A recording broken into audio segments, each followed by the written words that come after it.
Assalomu alaykum professor Abdumajid Madanov kanal muxlislari. Bugun sizlar bilan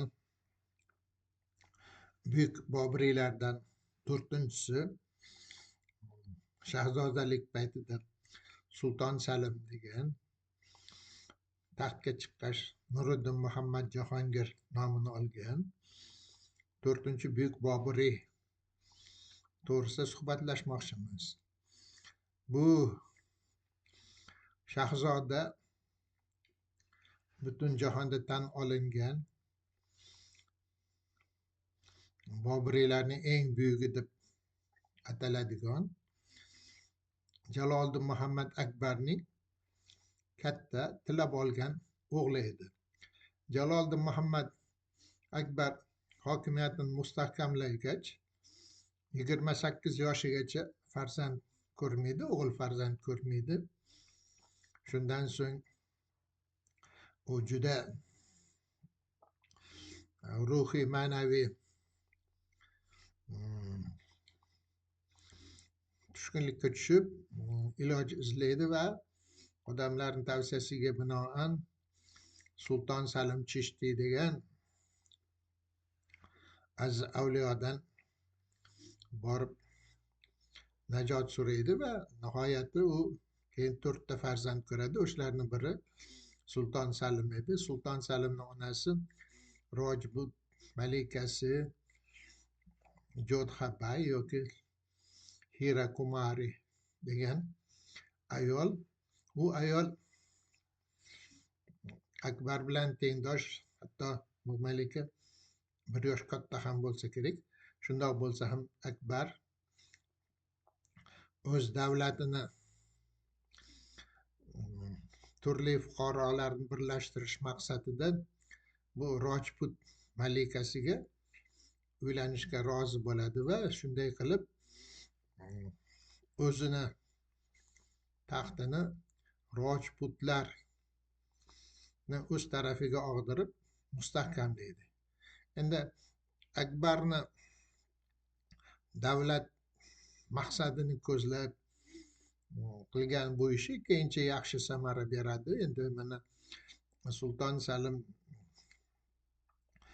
o'qimishli, ta'lim tarbiyali yigit bo'ladi. U Rojputdan tug'ilgan bo'lishiga qaramasdan shahzodalik paytida o'zbek tilini yaxshi bilgan bo'ladi. Keyin unga shu katta bobosi Bobur Mirzoni Vaqoiq kitobini bergan bo'ladi. O'sha Vaqoiq kitobni o'zi bilan doim olib yurib o'qib, shu o'zbekchani o'rgangan va shu paytda uni beklar begisi kitobni ko'rib bir o'qib tanishay deydi. O'qib tanishib, bu yaxshi kitob ekan, buni fors tiliga tarjima qildiramiz deb qildiradi. Mana shu kitob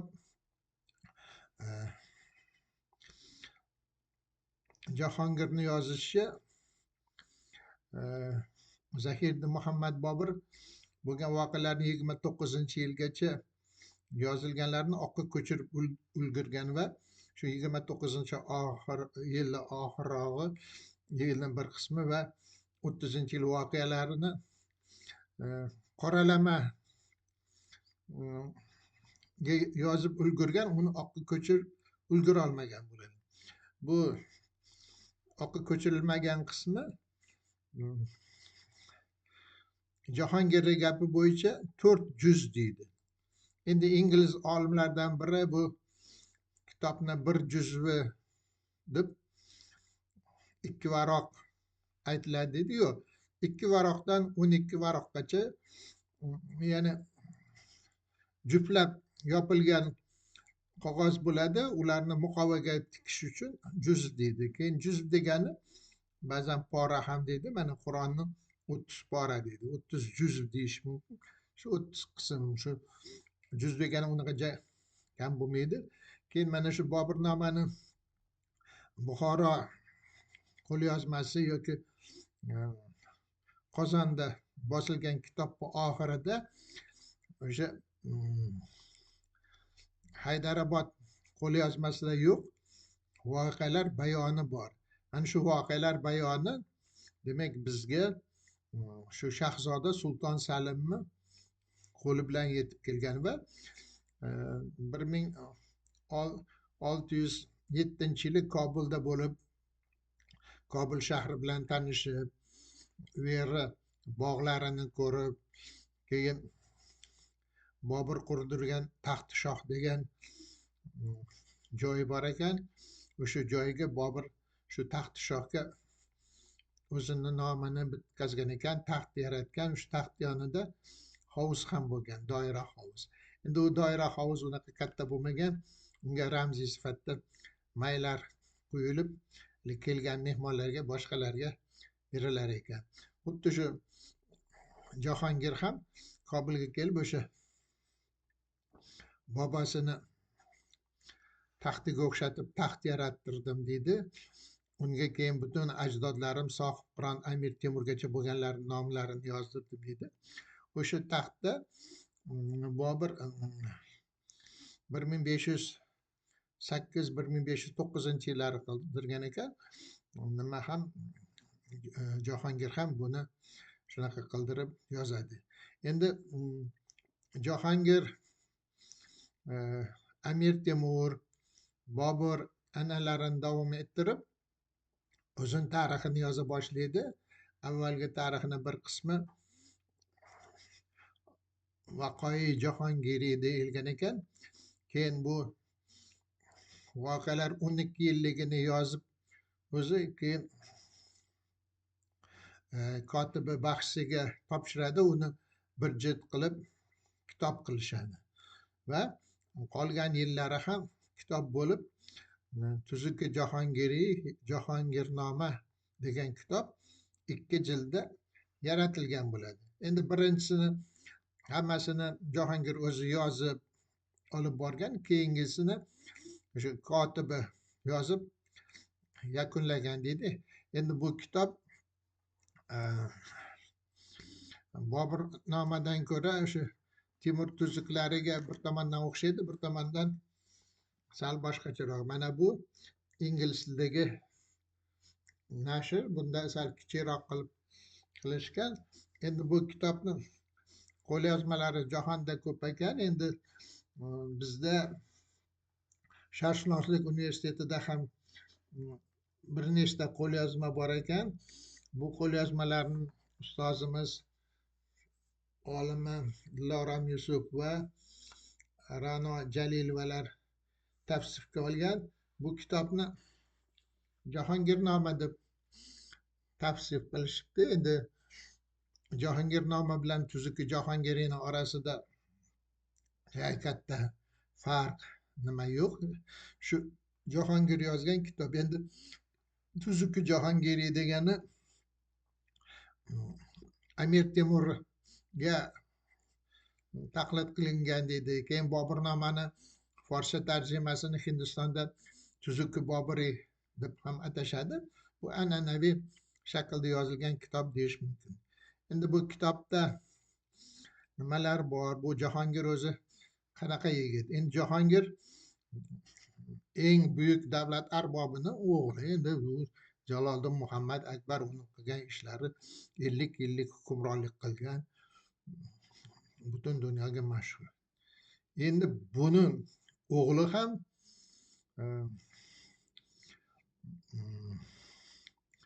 Shohi Jahon nomi bilan mashhur bo'lib, uni oti Xurram, Shahzoda Xurram bo'lgan. Endi u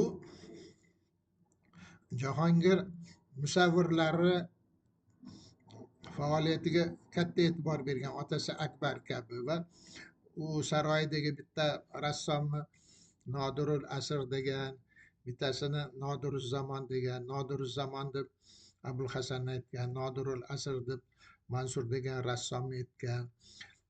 Jahongir rasmlarni shunchalik yaxshi bilganki, Akbar saroyida bitta rasm bir nechta rassomlar ishlardi. Shu qaysi rassom nima chizganini bilar edim deb yozgan Jahongir. Endi Jahongir qilgan, uni mashhur qilgan ishlardan biri u Malika Mehri Nisoga uylanadi. U taxtga chiqib Nurjahon degan nomni oladi. U eriga yordam bergan va davlat ishlarida faol ishtirok etgan ayol dedi. Endi Jahongir ko'proq xarakter jihatdan Boburga o'xshagan, she'riyatni yaxshi ko'rgan, tabiatni yaxshi ko'rgan, qushlar, parrandalar, o'sha tabiatiy narsalar bilan qiziqqan odam bo'lgan va mana shu Tuzuki Jahongiriyning kitobini boshida aytdida, bizni ota bobolar shu Movarounnahrdan kelgan, shuning uchun menda doim imkon bo'lsa o'sha Movarounnahrga borib qayta ota bobolarimizni yurtini obod qilsam degan niyat doim menda bo'lgan deb yozgan. Bu Boburiylar saroyidagi bir an'ana deb atash mumkin. Ikkinchi shu ota bobolar chiqqan yurtga nisbatan hurmat va o'sha 1607-yili Kobulga kelib, Kobulni hamma yo'g'ini ko'rib, uni obod qilishga harakat qilgan.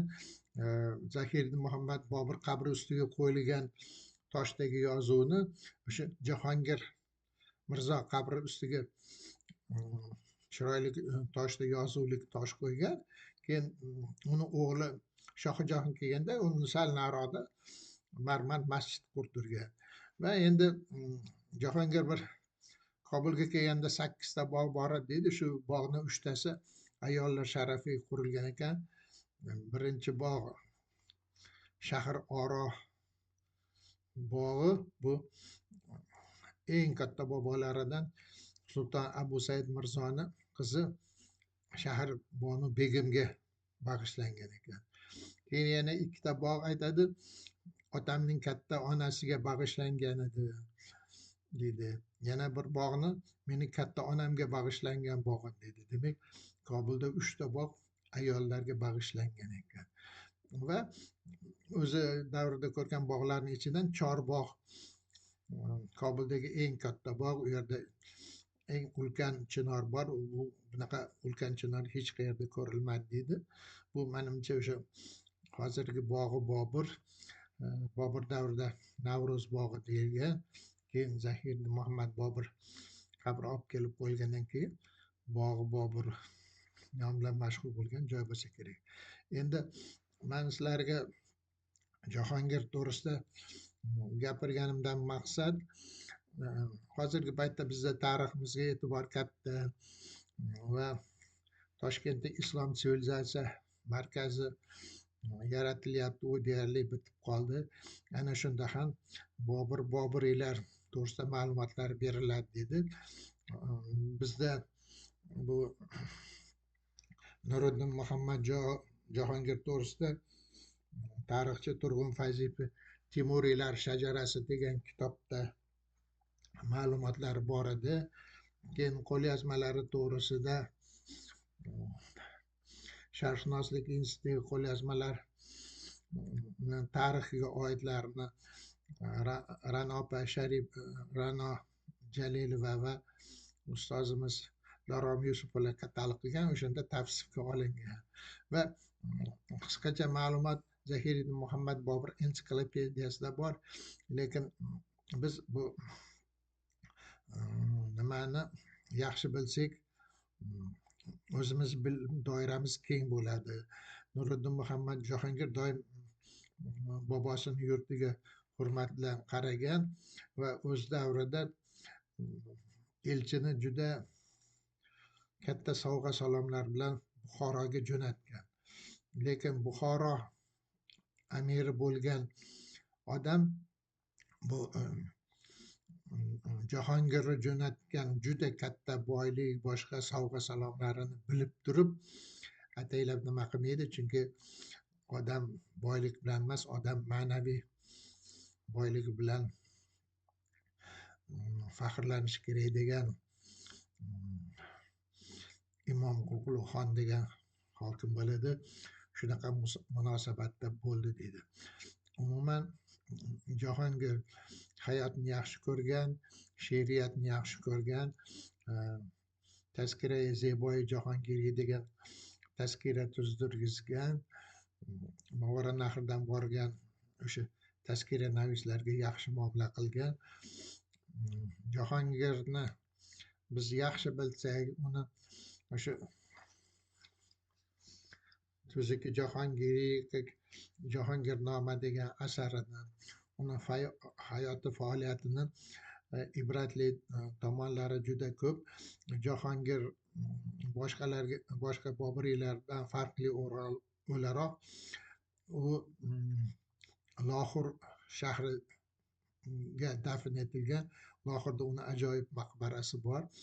Lohurni uni xotini Nurjahon begim ham obod qilishgan. U yerda bog' bor.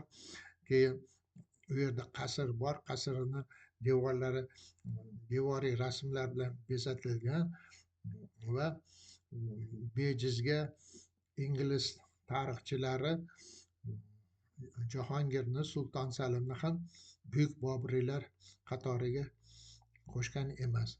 U taxtda 1605-yilda o'tirib, 1628-yil vafot qilgan va Hindiston tarixidagi 4-buyuk Boburiy sifatida, uni davrida san'at, madaniyat gullab yashnagan, mamlakat hududi kengaygani va u paytda ajoyib imoratlar, bog'lar va san'at asarlari yaratilgani bilan ajralib turadi. E'tiborlar uchun rahmat. Sizlarga bu mavzular yoqqan bo'lsa, layk bosib, obunachilarni ko'paytirasizlar deb o'ylayman. Chunki mana hozir obunachilarim soni 1320 dan oshdi. E'tiborlar uchun rahmat. Salomat bo'linglar.